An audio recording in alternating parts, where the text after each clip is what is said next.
સંવાદદાતા ગૌરવ જોડાઈ ગયા છે રાયપુર ચકલા પર, તે ઉપસ્થિત છે।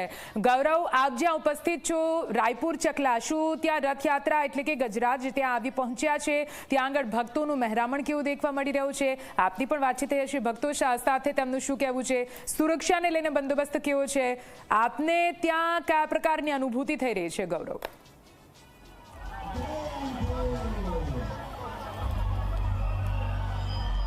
ચોક્કસ જ નિધિ, જગતના નાથ જગન્નાથ છે તે આજે લોકોને દર્શન આપવા માટે થઈને નગરચર્યાએ નીકળ્યા છે અને આજે અમદાવાદની અંદર 147મી જ્યારે રથયાત્રા છે તે નીકળી રહી છે। આજે રવિવારનો દિવસ છે અને રવિવારના દિવસે પણ મોટી સંખ્યાની અંદર લોકોને રજા હોવાને કારણે આજે આ રથયાત્રાની અંદર જે લોકો ભક્તો છે તે મોટી સંખ્યાની અંદર દર્શન કરવા માટે થઈને ઉમટી પડ્યા છે। આપ દ્રશ્યોની અંદર જુઓ કે જે રીતના ટેબલો છે તે અત્યારે અહીંથી પસાર છે તે થઈ ચૂક્યા છે અને ખાડિયા તરફ જવા માટે રવાના છે તે થઈ છે।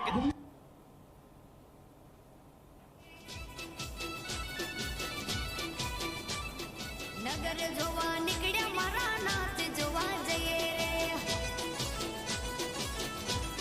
તો ગૌરવ પાસે ફરીથી જઈશું, કેમ કે અહીંયા આગળ ભીડ જ એટલી છે કે મોબાઈલના નેટવર્કમાં પણ પરેશાની થઈ રહી છે। અમારા રિપોર્ટર સાથે ફરીથી કનેક્ટ કરવાનો પ્રયત્ન કરીશું। ખાસ કરીને આજે અલગ અલગ જે હાથીઓની અંદર જે શણગારેલા ગજરાજો છે કે તે અહીંથી પસાર થયા અને ત્યાર પછી અલગ અલગ ટેબલો થયા। હવે એક બાદ એક ભજન મંડળીઓ છે તે અહીંથી પસાર થશે, ત્યાર પછી અખાડાઓ પસાર થશે અને ત્યાર પછી ભગવાન જગન્નાથ, બેન સુભદ્રાજી અને ભાઈ બલરામનો રથ છે તે અહીંથી પસાર થશે। એટલે કે મોટી સંખ્યાની અંદર લોકો જ્યારે આ રૂટ પર ભગવાનના દર્શન કરવા માટે થઈને મોટી સંખ્યાની અંદર લોકોનું ઘોડાપુર ઉમટી પડ્યું હોય તે પ્રકારના દ્રશ્યો છે તે અત્યારે જોવા મળી રહ્યા છે। જી નિધિ।